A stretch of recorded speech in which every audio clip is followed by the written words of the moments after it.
Ladies and gentlemen, welcome to the show that's all about speaking your truth, sharing your stories, and sparking the conversations that matter most. I'm your host, Rodney W. Collins, and this is the Speak On It Show.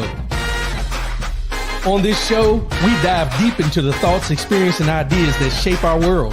It's a place where voices are heard, perspectives are celebrated, and discussions are not just encouraged, but cherished. Whether it's culture, politics, personal growth, or just life's everyday adventures, we're here to explore it all. We've got engaging interviews, thought-provoking discussions, and sometimes we might even stir the pot a little bit.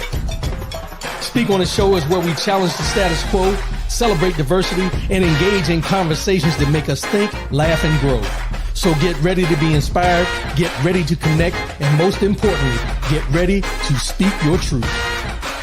Without further ado, let's jump into today's episode. It's time for the Speak On It Show with your host, Rodney W. Collins.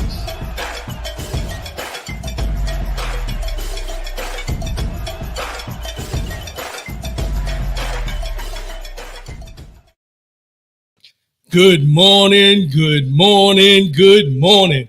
Welcome to Speak On It. I'm your boy, Rodney W. Collins, and welcome to the Speak On It Show. First and foremost, giving honor to God who allows me to come at you in this manner on a weekly basis. How's everybody doing out there? Let's get these good mornings out there. Brian Hoodie, good morning, my brother. Appreciate you. James Battle, good morning, my brother. Appreciate you. OT, my brother, good morning. Good morning to everyone out there within my voice, earshot, whatever you do, Saturday morning, 10 a.m. Eastern, 7 a.m. Pacific, every Saturday morning here on the Rodney W. Collins channel on Facebook and on YouTube. I'm sorry, I got to get that together, y'all. How's everybody doing, man? I'm good. I'm back. I took a little hiatus last week. I had something very important I needed to do, but I'm not going to get into that. But it was a very, very good engagement I had, trip that I took. So well worthwhile. But I want to give a shout out to, let's see, we still got good morning. Come on, let's go. Yes, sir. If we can, good morning, sis. Want to give a shout out to Lucille Whedon. It was her 81st birthday, so we went to spend that and surprise her. So happy birthday, Ma, again. Also got to celebrate my Aunt Thelma's 90th birthday. So it was a joyous occasion for me. I got to see a lot of people I haven't seen in a while, so that worked out pretty good. So other than the snow, we ain't gonna talk about that snow, but other than that, it was good to go home, see family, and spend some time. But look here, I know what y'all came for. Y'all came to hear me talk about what's going on. So I'm gonna give it to you. Lot going on. And there's some things that we're going to have to do in this season. And I'm going to say it that way because there's some things we're going to have to do in this season. And I know it's a season of turmoil and things looking gloom and doom and all these things we can think about. But we got some work to do in this season. And I'm just going to say it that way. Jacqueline the Diggs Barnett. Yes, that's a blessing. Thank you. Appreciate you, classmate. So in this season, we got work to do. And it's not time to be sitting on our hands. It's not time for us to be worrying about what somebody is not doing or what we think somebody should be doing. We have work to do. I'm just going to put it that way. We have work to do. Russell Jenkins, good morning, my brother. Good morning. And here's the thing about it. And I want to start off with this before we get into the news and everything. I want to start with this. The inauguration was the other day. And, I understand this is a transfer of power and everything like that. And then people are going to do what they feel is best for them to do. Let's just put that out there first. People are going to do what they feel is in their best interest to do. And there was a lot of pushback when people found out that Snoop Dogg, Rick Ross, Nelly, and some other people were going to perform at some pre-inauguration balls for Donald Trump. My question is, why are y'all shocked? Yeah, I mean, here's what you have to remember. And I was telling my buddy this last night. Shout out Josh. Here's the thing about these entertainers, athletes or any of the like, and some of your friends that you know. Most of them, when they decide to do something like this, their money has already been made off of you, the consumer, with gin and juice, hot in here. And then Rick Ross, I don't know a lot of his music because I'm not a big fan, but you see what I'm saying. These people have made their money off you, the consumer, already. They could give up about how you feel about them performing for this man, because whatever they're paying them is much greater than what your concern is or how you feel about them. Whether you buy another album, whether you support any of the shows they're on, any of the like, they could care less. And that's where I think we need to step back for a minute and say, well, let me just put it this way. Harriet Tubman said it best from what we know through history. I would have saved more slaves if they realized they were slaves. I would have saved more slaves if they had realized that they were slaves. Now, I may be paraphrasing, I may be getting that wrong, but that's what I'm saying. Because here's what you have to understand. People get to a point in their lives where they think they're bigger than. And when you talk about some of these people, you have to look at it and say, that's who they are. They're showing you, when they show you who they are, believe them. Don't get mad. Don't get mad. Ain't no use in getting mad now. We knew who these people were from the beginning. They made the money off you, entertaining you. So what makes you think they're not going to make money off them when they decide to entertain them? Russell Jenkins, Snoop went in hard on people that was to perform for him last time. Yes. And if you notice, he went in hard on anybody who was performing for Donald Trump back then. What changed? Oh, mighty dollar. Mighty dollar. And the bottom line is he looking at it like, y'all can't do nothing to me. I'm not worried about you. You don't pay my bills. You don't do anything for me, but you're a consumer. And that's what you're viewed as a consumer. Terrence Collins, good morning, my brother. Good morning. Appreciate you. You're a consumer. So it's no different than when we talk about, and I've talked about this many times before, and I'm going to bring it up again. When we talk about the Gucci and how they were following them around stores and then one of them buying in there, or we couldn't afford it, or the Tommy Hilfigers and all these different people, these designers that don't make clothes and make products for us, but we buy them, we advertise for them, we walk around with their names plastered all over our chest and all this kind of stuff. And then we get mad when we find out that they don't like you, but at the same time, you're still walking around with their name on your chest. But then when there's a African-American black designer or a business or to speak on the show where you got people who won't tune in here, who know me, that won't tune in here to support what I'm doing here, but will run and support everybody else that they've never met a day in their life. This is what we do, and this is some of the things that we have to work on in this season. Don't worry about them. If they gone, they gone. Don't worry about trying to bring them back. Don't try to worry about convincing them that they're thinking wrong or they doing wrong. No. If they gone, let them be gone. Because what you're going to find out, the more you try to bring them back, the more frustrated you're going to get. The more frustrated you're going to get, the more you think your work is in vain. Let it go. Some people are not meant to be in this fight with us. Some people are meant to be fought against. And that's where you have to look at. You can't bring it. You can't save everybody. You can't save everybody. Willis Cheney, good morning, my brother. Good morning. Melvin Jackson, on point. Appreciate you, my brother. Thanks for tuning in. Thanks for the continued support. But those are the things that I look at when we talk about the inauguration just happened. And here, I seen some people disparaging or talking about Carrie Underwood. Carrie Underwood ain't worrying about them people. You know how much Carrie Underwood makes every time they play the song that she does for Sunday Night Football, whichever one it is? She makes $1 million every time it plays before the game starts. She makes $1 million for the intro. Do you think she's worrying about you mad at her because she went to sing at the inauguration? This is where we got to get our own way and stop worrying about these little things and concentrate on the big things, which we're going to get into here shortly. But I just wanted to bring that up because there comes a time where we had to step back and look at ourselves in a different light and say, you can't save who don't want to be saved. And then here's a prime example. We talked and felt so badly about O.J. Simpson, Michael Jackson. There's all kind of entertainers and people and celebrities that we look at that feel, and that word I don't like to use when they call them this and that and, sellouts and coons and all that. I don't like to use that because at the end of the day, they're doing what they choose to do. They don't consider themselves sellouts. What they consider themselves is doing what they choose to do. And we need to look at it the same way.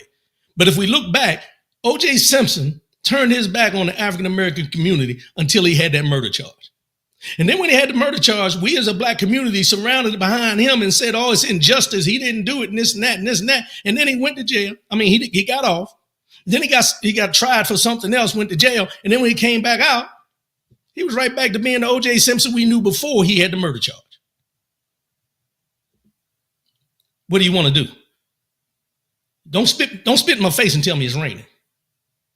This is where I say we got work to do in this season. And the work is on us. The work is on us to do with ourselves in order to fight these injustices that are coming down the pipe. No way around it. There's no way around it. We got work to do, and it's going to be a collective work. You got to work on yourself, but it's collective is how we're going to get past all this and be able to move forward. So be ready, buckle up, get ready, because it's about that time. Trent Branch, good morning, my brother. I appreciate you. I appreciate you. Thanks for tuning in. So without further ado, let's go on and get into this. Let's go.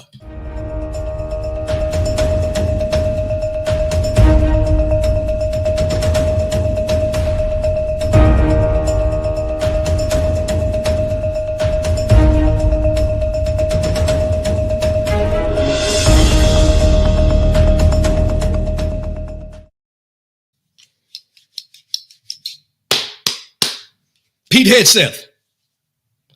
Pete Hegseth is your new sworn in and confirmed Secretary of Defense. With all the things he got going on in his past and everything, he is your new Secretary of Defense. Now, I'm gonna give you a little background. I didn't write it all down, but I got some things. And it says, he graduated from Princeton. He was an infantry officer from 2003 to 2014, and then from 2019 to 2021, which gives him a total of about 13 years serving in the military. And he was in the Air National Guard, in the Army National Guard as a major. And I want you to think about something. I say, I don't want you to concentrate on the drinking. I don't want you to think about the womanizing and the threats he made against his wives. And I don't want you to concentrate on that. What I want you to concentrate on is the fact that this man is not qualified for the position that he's been confirmed to hold. And I say that because as a military veteran, and me sitting back and thinking, I have 21 and a half years of military service. I've done a whole lot in my time, never served in no combat zones, anything like that. I just wasn't chosen at the time. But I never served in any combat zones, anything like that. However, I do have some experience of leading and managing people and resources, just like anybody else who did 20 plus years in the military has that same experience. But I say this to say it this way. He is only in the position he's in because you can't call him a DEI hire. You call him nepotism or because he's a white male is the reason he is in that position. Trent Branch, that's insane. Absolutely unqualified. So we got to get out of this fact of anything anybody's done in the past, because we all got a past. And I'm not trying to overshadow his past. What I'm trying to get you to understand is we need to look at the bigger picture on why he's where he's at. Has nothing to do with his past. His past is his past. They didn't do a background check like they were supposed to, like they would do on you or me or anybody else that goes in the military. No, they didn't. But let's go past the background check and just look at the qualifications. Do you remember when Lloyd Austin was up and they put him through the ringer about whether he should be Secretary of Defense? And this man was a general in the service who served over 40 years, a proven veteran, war veteran throughout those 40 years, made it through the ranks, not because of how he looks, because he's a black man, but because he was qualified to do. And they pushed back on him. This man was sworn into this position at a 50-50 vote, 50-50. They had to have the vice president, J.D. Vance, come in to be the tiebreaker for him to get nominated. He is and I want to say this, I want to get it right. He is the least experienced defense secretary in American history. The least experienced defense secretary in American history. And then you sit back and you ask yourself, how can they do that and at the same time talk about DEI hires? Because DEI hires just means they don't want anybody that doesn't look like them to be in any positions that they don't think they should be. See, DEI has become a bad word when it comes to white Republicans. Let's just call it what it is. And for a lot of you people out there that voted for this administration, don't be fooled that a lot of these things, and I'm going to get into this in a few, that deal with DEI are going to affect you. And I've talked about it before, and I'm going to rehash it again today. But on Hegseth, James Battle says, the good old boy system is in full effect with no guardrails. It's going to get worse. Trent Branch, he does not have enough experience as a leader at the required level to be in that position. And we all know this. We've seen it. We know it. And the thing is, let's not be blind to the fact. This man has been confirmed to lead the largest institution in the world with over 3 million employees that count civilian and military under his purview. 3 million. And not just on the homeland, all across this world. All across this world, we have people serving this country, and he's over top of them. Someone who puts his hat on the fact that he was in charge of an organization called Vets for Freedom, another organization called Concerned Vets for Freedom, or for America, Concerned Vets for America, and he was a Fox News host. And these are the qualifications that they felt were okay for him to be the Secretary of Defense of this nation.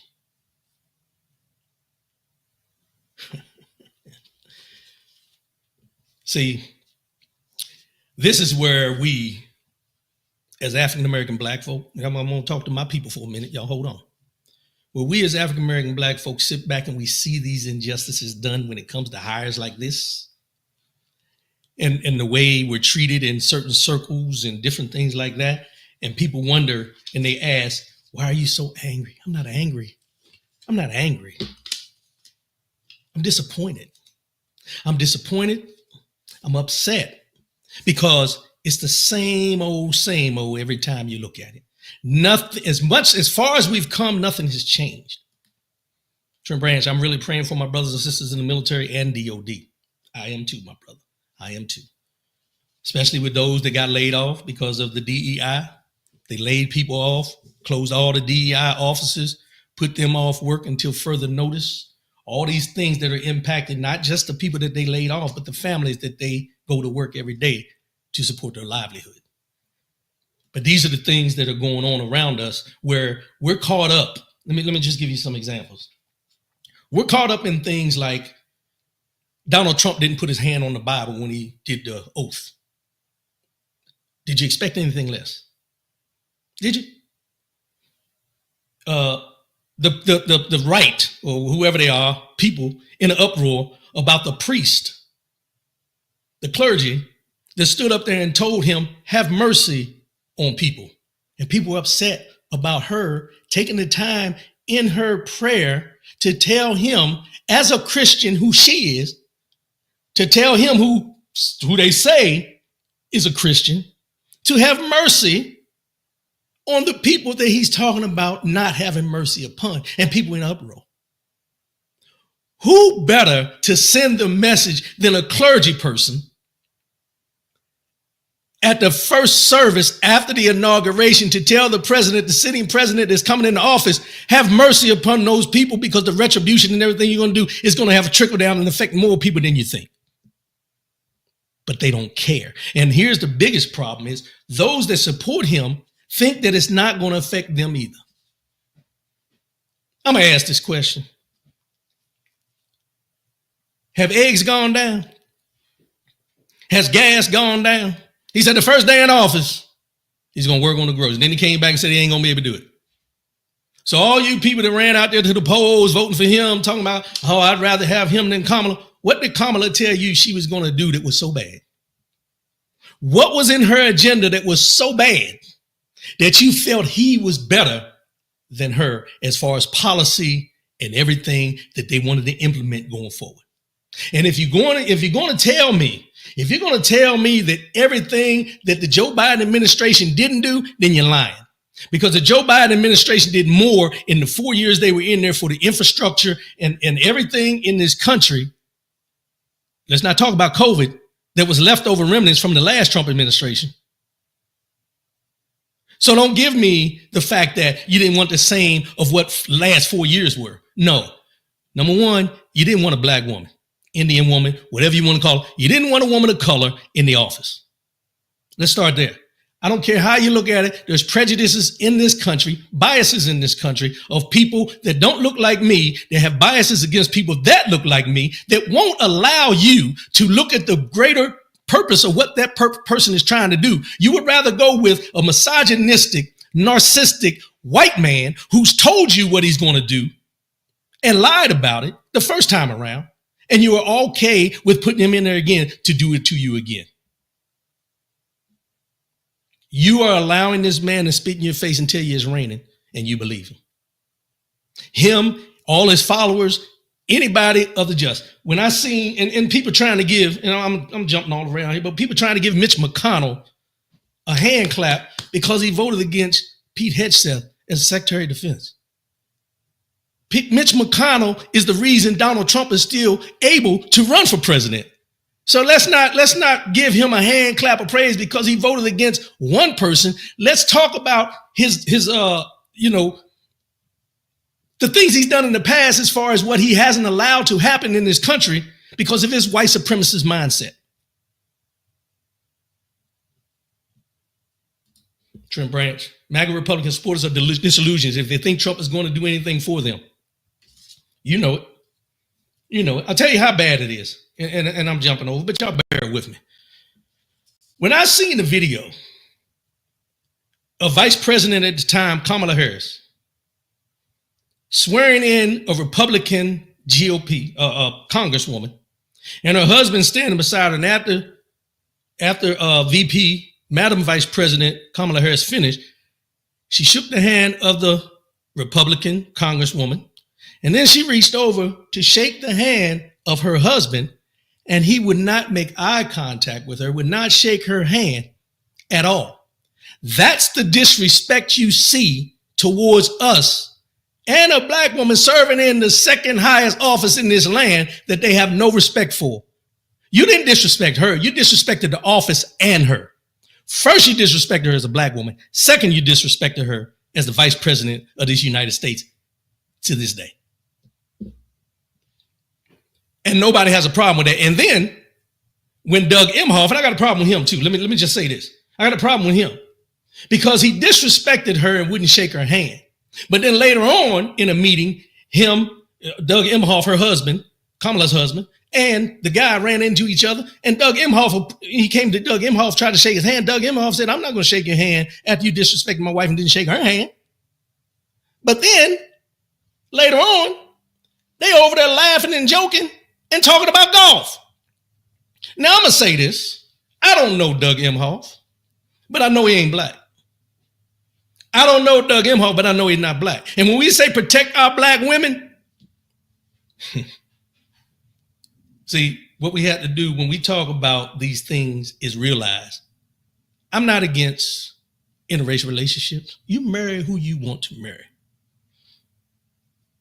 But if we know and what we know about the struggles and the fights that African-American black women have to fight in this country on a daily basis, and then you over there kikiing and ha-haing with the man that wouldn't shake your wife's hand as she tried to congratulate you as for his wife being sworn in, I got a problem with that. so he can ride off into the sunset. I respect her. I don't respect him. Because at the end of the day, if he let this man disrespect his wife, he say something to him and then he over there all chummy with him. Nah, not on my watch. You're not going to disrespect any woman in my family and think I'm going to still talk to you in that way. No, it's not happening. But it's called tribalism. He went back where he was comfortable. See, he can straddle that fence. He can straddle the fence of, I'm all for black power because I got a black wife, but I got to go with my people when some stuff pop off. Now, I'm not saying everybody does that, but you can if you choose to. You can if you choose to. Now, all these executive orders. Woo! Yeah. EEO, DEI. I posted something this week as soon as I seen it. And I said this, and I don't have the exact post, but I'm going to just say what it is. EEO. See, this is where when people talk about DEI, they get lost in the fact of what EEO, equal employment opportunity, which was affected by, he didn't just stop all the DEI hires. He pulled back on what LBJ signed back in September 24th of 1965. The Equal Employment Opportunity Laws protect individuals from discrimination in the workplace based on race, gender, religion, age, disability, and other protected characteristics. These laws ensure fairness, diversity, and inclusion in hiring, promotions, and workplace practices. But what happens when these protections are weakened or removed? The impact is far-reaching, affecting every one of us. So for these people that supported him and say, oh, he got rid of DEI, read the fine print. He didn't just get rid of DEI. He got rid of EEO. EEO gave people like you who don't look like me, especially white women, as we've mentioned on here before, but I'm going to rehash it again because I wanted to make sure that it's clear, who have benefited more from these EEO policies than African Americans have in this country and Jewish people as well. Just saying. Trent Branch, I have some friends who are already directly impacted by Trump's EOs in their jobs. There it is. Trump rolls back bedrock civil rights measures and sweeping anti-DEI push. President Trump issued a sweeping executive order Tuesday night revoking decades of diversity and affirmative action practices in federal government. Why it matters. This takes the current anti-DEI activism on diversity, equity, and inclusion to a new level, abolishing decades of government standards on diversity and equal opportunity and seeking to crack down on the same in the private sector. Now, he's not only doing this in the federal government. He's trying to bleed over into the private sector. Case in point, as I talked last week, McDonald's. Also this week, Target. I don't have the list of them in front of me, but there's a lot of organizations, a lot of companies that are bowing down to these DEI initiatives that they don't want and getting rid of them. All bowing at the knee. Roy Farmer, I guess we're back when the white milkman becomes the principal of your child's elementary school. There it is. There it is. Everything he's doing was written out in Project 2025, a document he claimed he didn't know about. Thank you very much, my brother. I'm about to get into that. Project 2025 that I've talked about for over a year and a half on this show. And everybody that wanted to push back on me said, oh, no, he's not a part of that. He disavowed it. He's not. Everything that is written in Project 2025 has come to fruition within these first 4 or 5 days of his administration. This is just a small part of what he said he was going to do. The immigration, they're already rounding people up, going into schools, going into churches, pulling people out and deporting them. They got military aircraft taking these people. Mexico turned one of the planes around, wouldn't let it land. But Project 2025 was not part of his agenda. So what I did, I went back and looked at Agenda 47. Agenda 47, which he said is his, mirrors Project 2025. It mirrors it, word for word. Maybe a couple changes here and there, but it's the same policies that they're doing right now. So no matter which way you look at it, if people would have done their homework, they would know. But you know why they didn't do their homework? They didn't do their homework because they didn't want that black woman sitting in the Oval Office as the president. I'm just going to be real with you. That's what it comes down to. Trump's order revokes one that President Johnson signed on September 24, 1965, more than 2 years after the Reverend Martin Luther King Jr. gave his I Have a Dream speech at the Lincoln Memorial. The reversal comes after 6 GOP presidents, that's Republican presidents, including Trump during his first term, kept the Johnson executive order in place while others expanded it through amendments. Segregationists during Johnson's time opposed the executive order. Conservatives since have voiced opposition to it over claims it forced federal contractors to adopt a quota system for employees. It also comes just as Chuck Robbins, the CEO of Cisco and head of the influential Business Roundtable, defended the value of DEI at his company in an Axios interview in Davos. What they're saying, civil rights advocates were anticipating this move. Reverend William Barber of the Repairers of the Breach told Axios beforehand that Johnson's executive order was needed to fight discrimination of that era and still is needed today. It would significantly erode a civil rights enforcement tool that has been essential in particular for women's progress. In particular for women's progress. Don't say black women. Don't say Latina women. It says women as a whole. It sends a message and gives a green light to contractors that nobody is watching.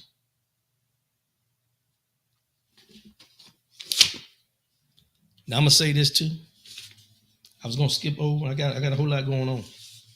I got some papers over here. Y'all bear with me. But I want y'all to think about something. I seen a video where Trump was sitting at the Resolute desk, as they call it, in the Oval Office. And he was signing these executive orders. And they gave him one when everybody was about to leave. And from what the clip said, it was the proclamation for MLK Day, the proclamation for Martin Luther King Jr. holiday. He was saying goodbye to all the people and never signed it. He never signed the proclamation for MLK Jr.'s birthday that they present to every president each year. He didn't sign it. That's something that they're not showing. And I seen they showed him in the Oval Office, and the guy that was handing them the executive orders, handing them that one, and he told him what it was, and he kind of looked at him like, but he never signed it. He folded it, put it on the desk, and he told everybody, thanks for coming.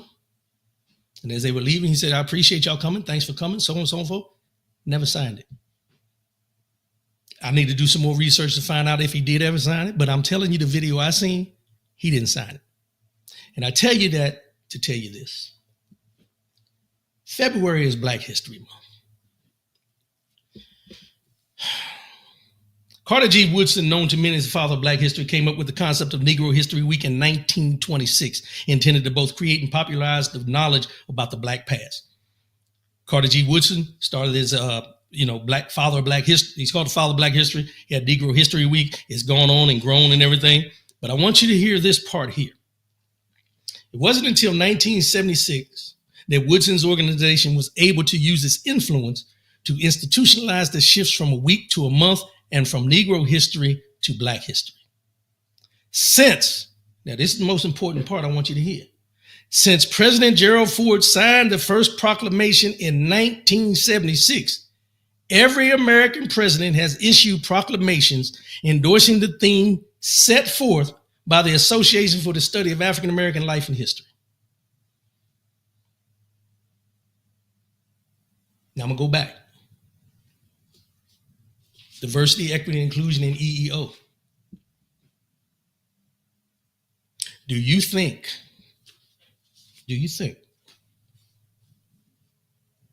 that Black History Month is safe under this president at this time? Do you? Well, let me give you something else. And I appreciate this, James Battle. I know you sent it to me, but I had already had it. But I told you I was going to talk about this morning, but great minds think alike. I seen this article late yesterday. And it says, obeying Trump's order. Hold on, before I get into that, let's talk about Jacqueline Dees. About it. MLK and Juneteenth as federal holidays will be a thing of the past.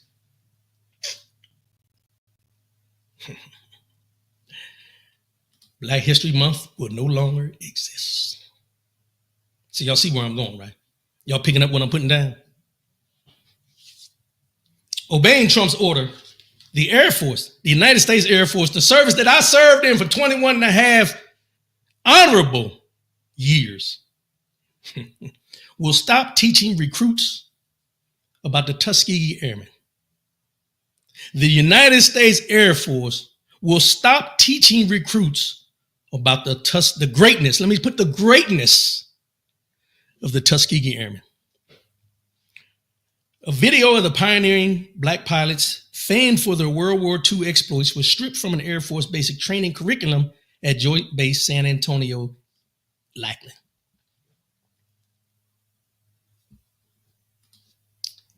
That's what I said. I said more. Wow was the first thing. Then I said a whole lot after that. And let me say this. Well, let me read this first. President Donald Trump signed a flurry of executive orders this week, including one banning diversity, equity, and inclusion efforts across the federal government. President Donald Trump's assault on federal diversity, equity, and inclusion initiatives has claimed a new victim, the Tuskegee Airmen.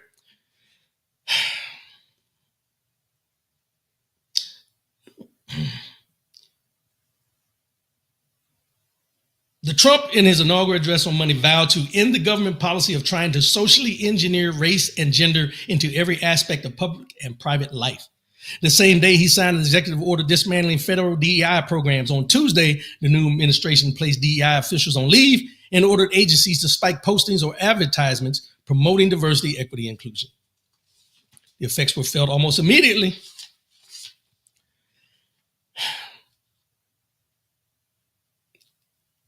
The memo said a video on the Tuskegee Airmen, a second video titled Breaking Barriers, and a third about the women Air Force service pilots who supported the war effort during World War II had been excised from a course on air-mindedness.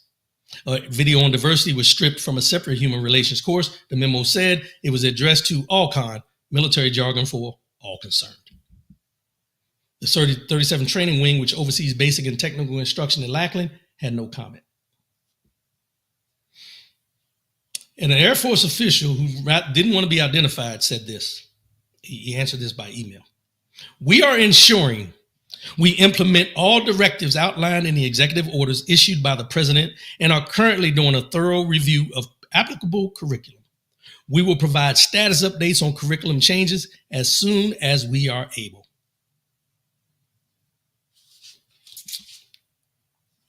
Every year, more than 35,000 recruits go through Air Force basic training at Lackland Air Force Base. For years, the 7.5-week regimen of weapons training, calisthenics, and classroom learning has included instruction on the Tuskegee Airmen and how the pioneering black pilots played a vital role in the Allied war effort. No more. No new recruits going through Lackland for basic training in the Air Force will hear or know anything about the Tuskegee Airmen. And I've said this on here before. I've met some of the Tuskegee Airmen in my time. When we do our leadership schools and they call PFE, PME, Professional Military Education Schools. And they would have them there and they would come and, sit at the tables with us and we'd be able to speak to them.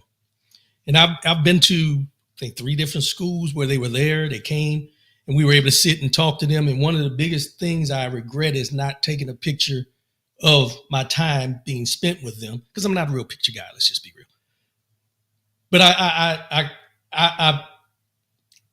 don't say regret, because I don't use regrets. I missed the opportunity to have a keepsake of what these brave men did for me and those that look like me that served in the Air Force, where we could walk around with pride knowing that we contributed to anything that went on to defend this country.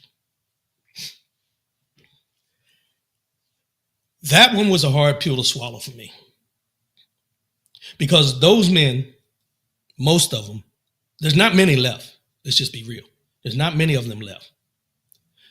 So we're about, as they've died, now the whole history of what they did to defend this country is being wiped away, all because of DEI and the removal of the EEO that Lyndon B. Johnson signed in 1965. Now, I don't know about you, but I do know that growing up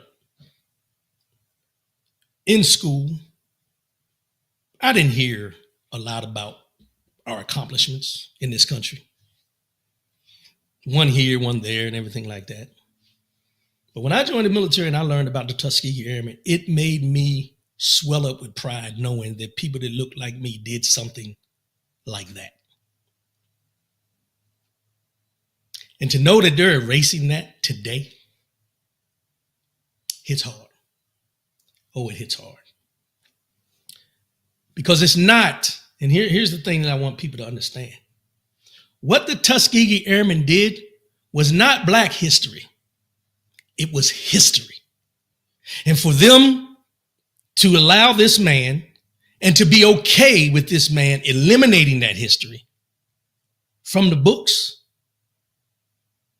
should let you know everything you need to know when I started off this show and said, we got work to do in this season.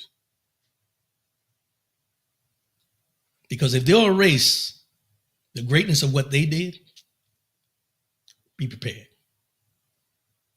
Trent Branch, they're trying to erase Black history from everything aspect of our lives. James Battle, they shouldn't teach any Air Force history if they can't teach all of it. I met people in basic training that had never heard of Tuskegee Airmen. They were happy to learn about it.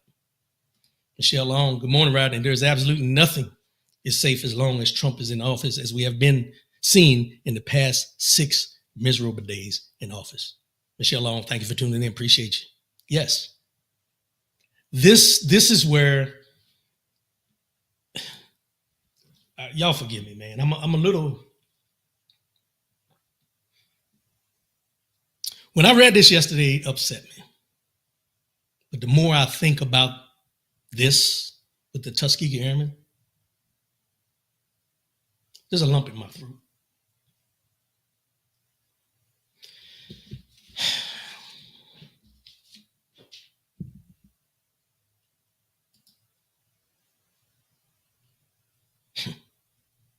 We'll be right back.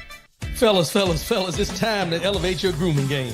Introducing Respected Roots, the premium beard care line designed with Black men in mind.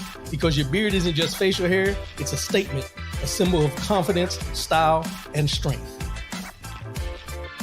All right, let's talk about keeping your beard sharp and on point. First step, sculpting. Fresh lines are everything. Keeping it clean and defined sets the foundation for a great beard. Once I've got the shape locked in, it's time to cleanse. The Respected Roots Beard Wash gets rid of dirt and buildup without drying out my beard. It leaves my beard feeling soft and refreshed. Next up, the beard oil. This is where the hydration magic happens. I massage it in, making sure it gets to the skin underneath. It keeps my beard moisturized and smelling fresh all day.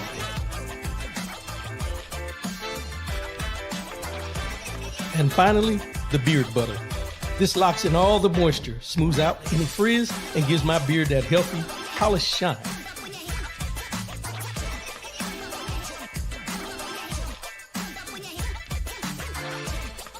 Look at this. It's soft, full, and ready to dominate.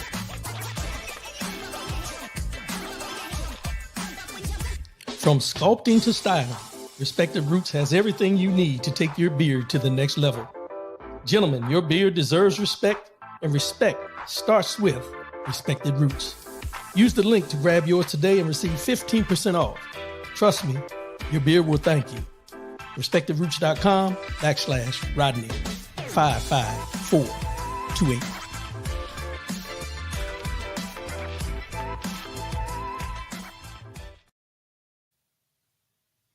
All right, we're back. Trent Branch.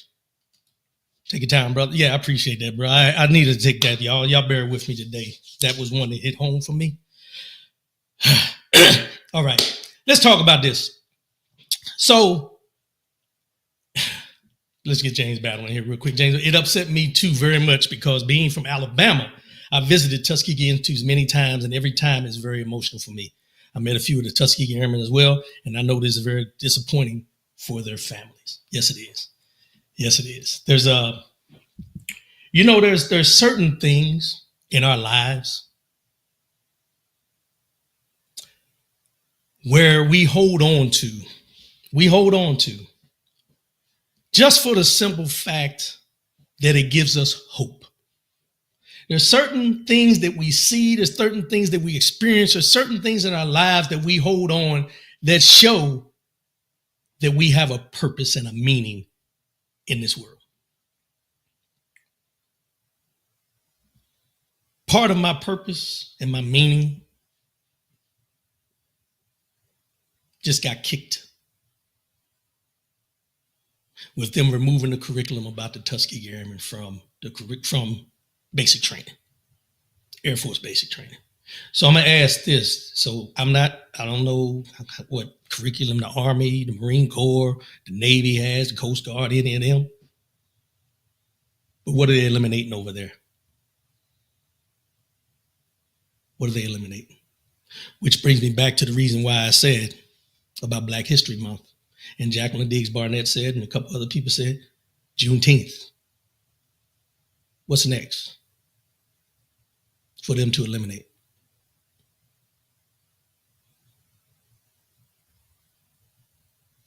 But I want to talk about this one here. Reggie P. wrote, my brother. Good morning. Appreciate you, bro. Thanks for tuning in. I want to talk about this here because I think this got swept under the rug. A lot of people didn't pay attention to this, but it leads into something that has been said over and over again by this president.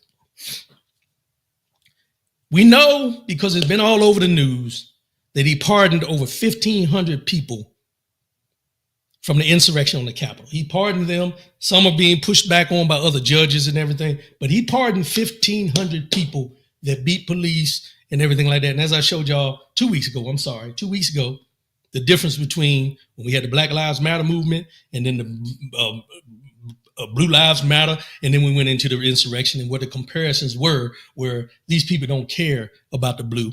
They say they do, but they don't. But he pardoned all these criminals who went in the Capitol and everything. Everybody knows the story. I'm not going to go down that road, but I want to bring this up. President Trump pardons 2 DC police officers convicted in the death of a 20-year-old black man.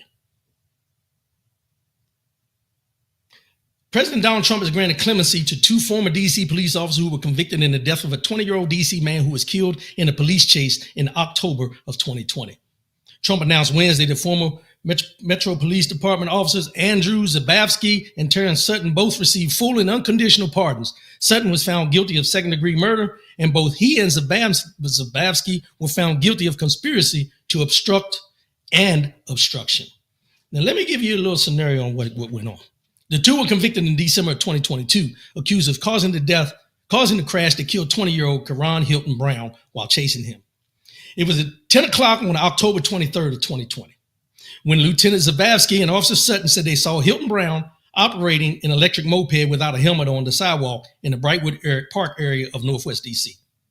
The officers attempted to make a traffic stop. Prosecutors say a pursuit began and continued on neighborhood streets for more than 10 blocks at unreasonable speeds, and at one point went the wrong way up a one-way street. Now, mind you, listen to what I told you. He was on a scooter. Hilton Brown was on an electric moped. According to prosecutors, in the final moments of the pursuit, Sutton, who was driving, followed Hilton Brown into a narrow alley off the 700 block of Kennedy Street Northwest, turned off his car's emergency lights and siren, and accelerated behind the moped. When he left the alley and turned onto Kennedy Street, Hilton Brown was hit by an oncoming car. He suffered serious head trauma and died on October 25th, 2020. Following the incident, prosecutors say as Hilton Brown lay unconscious in the street in a pool of his own blood, Sutton and Zabavsky agreed to cover up the incident. They let the car that hit Hilton Brown leave the scene within 20 minutes of the crash, turned off their body-worn cameras, talked privately, and then left. The officers never contacted Metro's major crash unit and never alerted the internal affairs unit per department protocol. Prosecutors say Sutton and Zabavsky then went back to the police station and continued to cover up by misleading their commanding officer about the nature of the incident, denying that a police chase had even occurred and leaving out any mention of Hilton Brown's injuries. Jabasky also falsely implied that Hilton Brown had been a drunk driver. Both men hid their direct involvement in the incident to avoid an investigation. Sutton then wrote up a false police report saying there was no pursuit and that he and Jabasky had lost sight of Hilton Brown. He said they were wholly uninvolved with the fatal crash and described Hilton Brown's injuries as superficial abrasions on his left eyebrow line. Stick with me. Following a trial, the jury found that Sutton caused Hilton Brown's death by driving a police vehicle in a conscious disregard for an extreme risk of death or serious bodily injury, and the jury found that both Sutton and Jabasky conspired to cover up their role in the deadly crash. Karan Hilton Brown died in the hospital on October 25th. Now, just 2 years after the officers were convicted, they were walked free following Trump's pardon. This is what the DC Police Department said. The Metropolitan Police Department acknowledges President Donald Trump's executive action in this matter. The men and women of the Metropolitan Police Department work tirelessly to prevent crime and ensure the safety of those that live in, work in, and visit the District of Columbia. Every day, our members perform inherently dangerous work that requires professional judgment and split-second decision-making. The prosecutions of Officer Terrence Sutton and Lieutenant Andrew Jabasky were literally unprecedented. Never before in any other jurisdiction in the country has a police officer been charged with second-degree murder for pursuing a suspect. These members could never have imagined that engaging in a core function of their job would be prosecuted as a crime. The department recognizes the risk involved in vehicle pursuits, which are reflected in our pursuit policy, but violations of that policy should be addressed through training and discipline, not through criminal prosecution.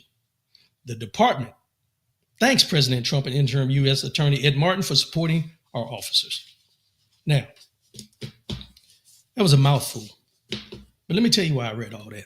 Josh Boyd, my brother, good morning. Morning, sir. Dropping facts. Appreciate you, bro. Thanks for tuning in. The reason I wanted to read this to you, if you notice, they gave them a pardon against anything. The DC Police Department said that they shouldn't have been prosecuted for a high-speed chase. But they never brought up the fact that once this man was hit by another car, they did nothing. They did nothing. They let the drunk driver go. They hit him. They let him lay there and die if he wasn't already dead. They came back, did false reports, lied over and over again, but they shouldn't have been prosecuted. And this is coming from the DC Police Department heads, that they thank President Donald Trump for pardoning these guys. I said this, and I wanted to read this because nobody's really talking about this, but I wanted to bring this up because this is what we're in for when they talk about qualified immunity. Qualified immunity. If they're doing their job in the scope of what they say they're supposed to do, right, wrong, and different with their actions, qualified immunity will cover actions like this. And it won't be your normal everyday people that are going to be affected. It's going to be DWB, driving while black. Qualified immunity is the next thing that you will see as an executive order. George Floyd's murder will be out soon. Watch.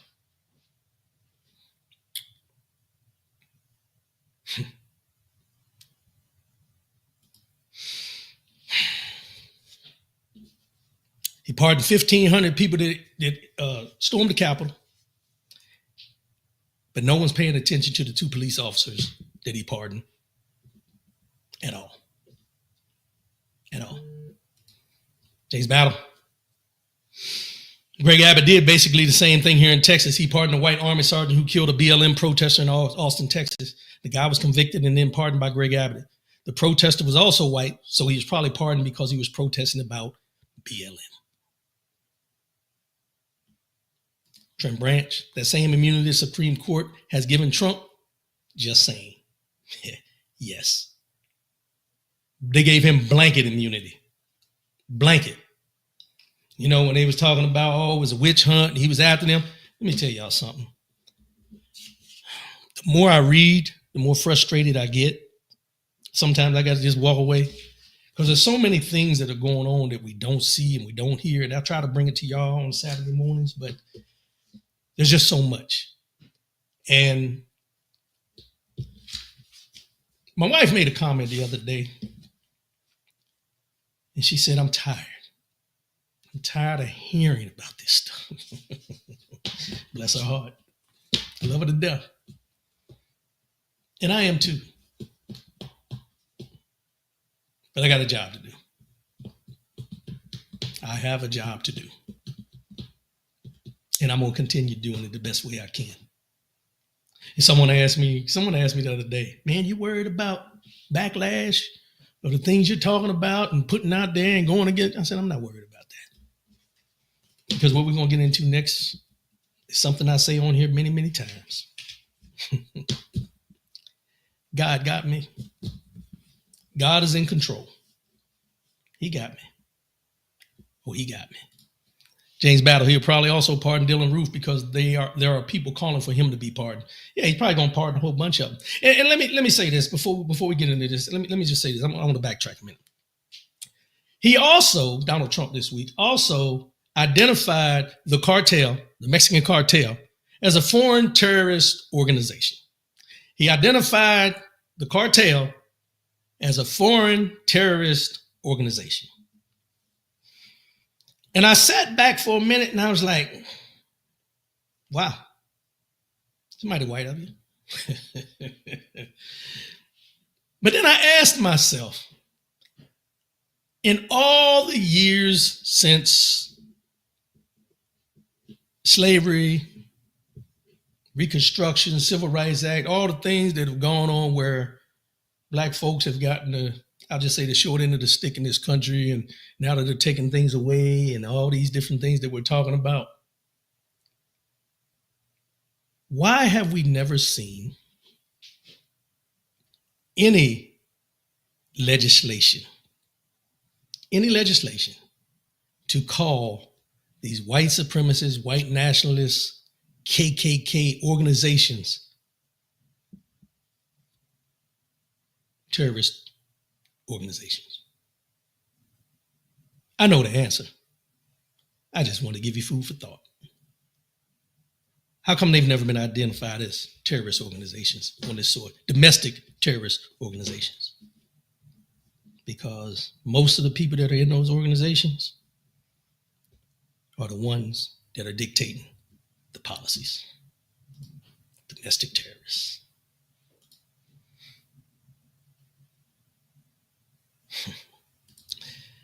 Yeah. Let's go. I got something for you.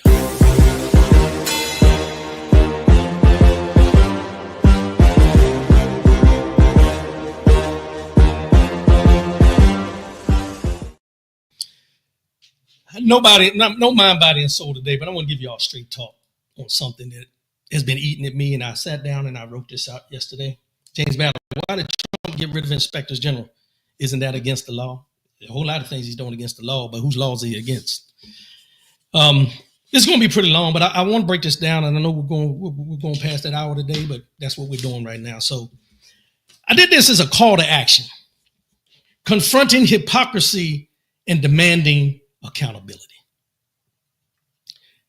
And I started off with like this. Dear brothers and sisters, as a Black person in America, I have lived my life watching this country hold my people to a standard that it refuses to hold itself to.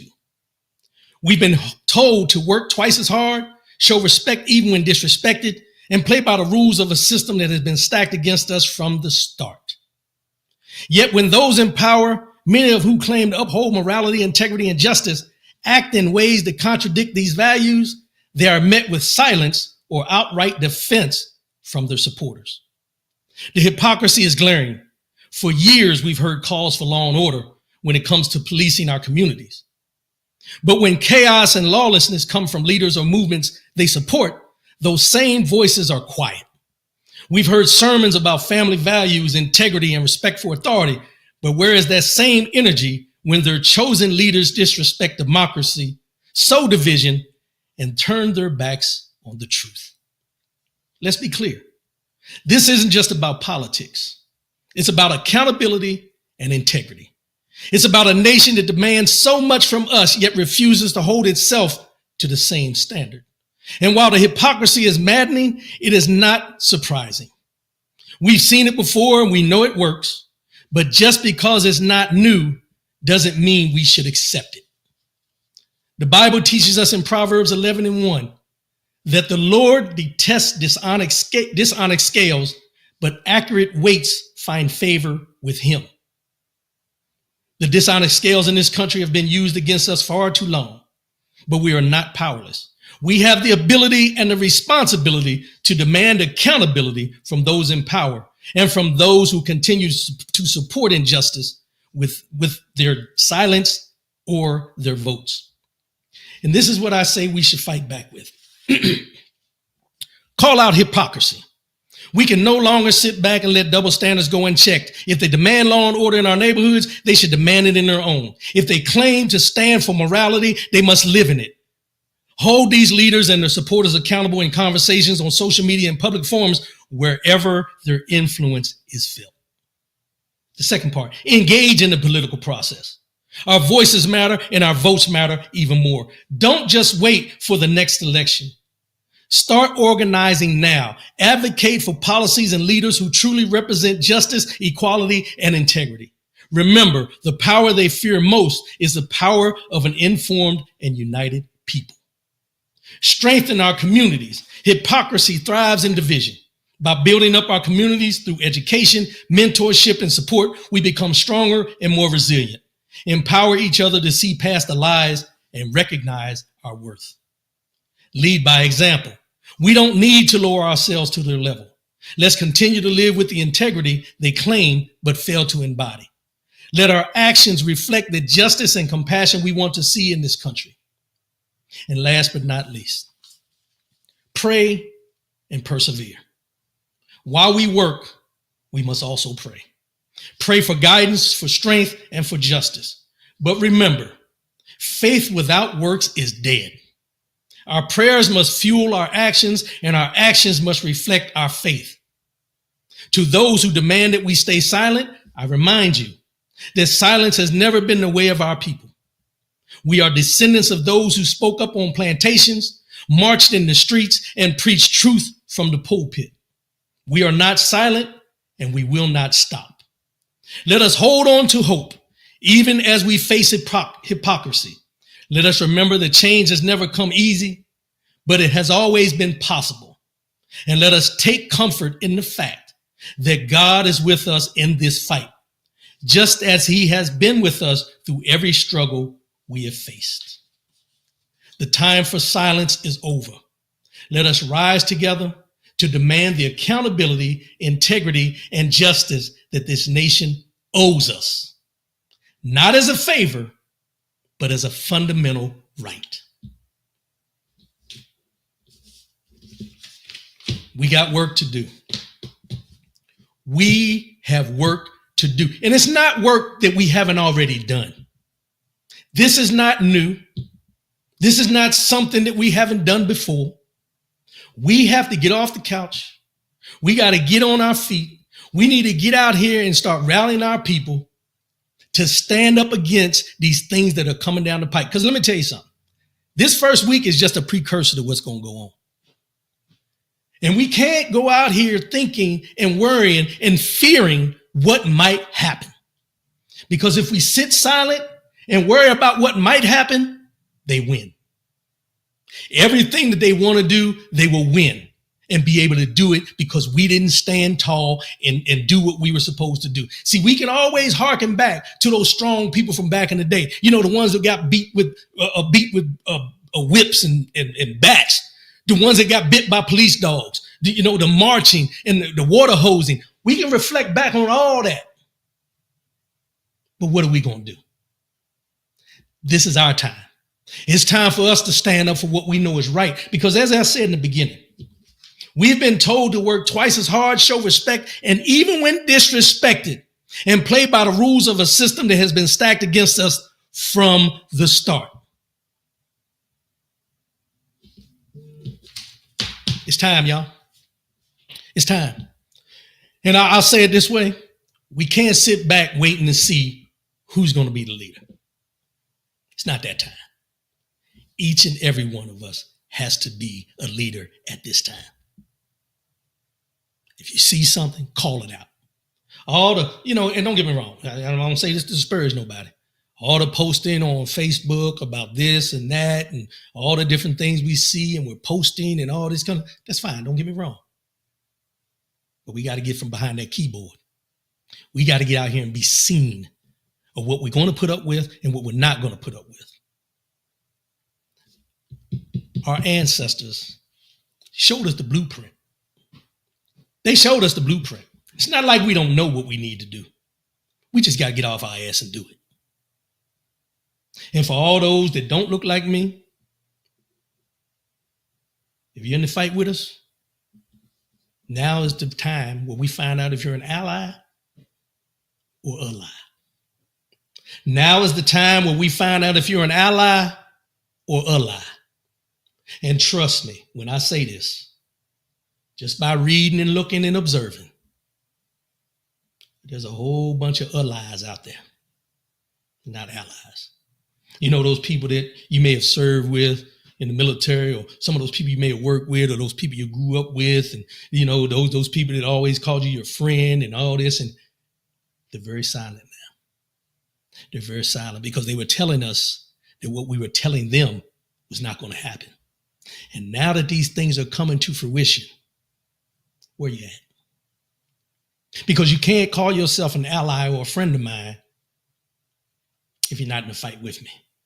You can't call yourself a friend or an ally of mine if you're not speaking up. You can't call me a friend or an ally of mine or consider yourself to be one if I ain't heard from you. If I ain't heard from you and you ain't reached out to say, are you okay, knowing the things that are going on? Nah. And don't get me wrong. Here's the key. I didn't expect to hear from you. I didn't expect to hear from you. Because as I said, you're either an ally or a lie when it comes to who I am, not only as a man, but as a black man in this country who has served this country honorably for 21 and a half years of military service and 10 years of civil service.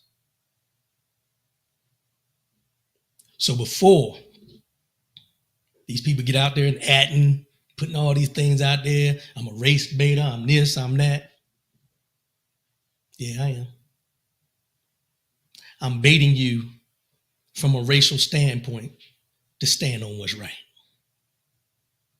I'm baiting you to do the right thing because you called me your brother. Or was that just convenient at the time because we were serving? Yeah, let's step on some toes this morning. Because the struggles that I deal with and the people that look like me deal with are nowhere close to the privileges that you had. Now, do I still consider myself your brother? Yes, I do. Oh, yeah, I do. Back then. Show me that you're still my brother right now. Phone number ain't changed. Facebook Messenger still the same. Ain't nothing changed but the date and the weight. Yeah. Let's see. We got work to do. We have work to do in this season. Yes, we do. Trim Branch, yes, I found out who my allies are after I retired from the military based on what I've seen on social media. I know I'm not the only one. And it doesn't take for you to have to serve in the military to know who's an ally and who's a lie. You know. You choose not to call them out. You choose not to call them out. However, I want you to think about this. The conversations you heard when George Floyd was murdered, the conversations you heard when Sandra Bland was murdered, the conversations you heard when O.J. Simpson was, accused of murdering his wife and he got off, as not guilty, the conversations you heard around when our black folks get prosecuted unfairly or for crimes they didn't commit, those conversations you heard about, the mumblings behind the scenes of, I think he did it. He deserves it. He deserves it. Oh, I'm sorry. I'm sorry that he had to serve so much time. No, you're not. Because if you were sorry, this man wouldn't be president. If you were sorry, he wouldn't even been in your thought process of becoming president again after what happened the last time. But you're not concerned about what he did last time because the most people that died during COVID look like me. So I'm going to say it again. Are you an ally or a lie? Choose wisely. Choose wisely. I appreciate everybody tuning in today, and we'll be back again next week. 10 a.m. Eastern, 7 a.m. Pacific, every Saturday morning. That's what we do here on the Rodney W. Collins channel on Facebook and YouTube. Go subscribe, share, do what you do with everybody else. Let's get this work in. It's time to get this work in. We got work to do. We got work to do. I appreciate everybody tuning in. And as I always say before I sign off, well, let me start with this. And I said it, but I'm going to say it again. No matter what's going on, God is in control. But we all know faith without works is dead. We got work to do in this season. In this season. Let's just make it happen.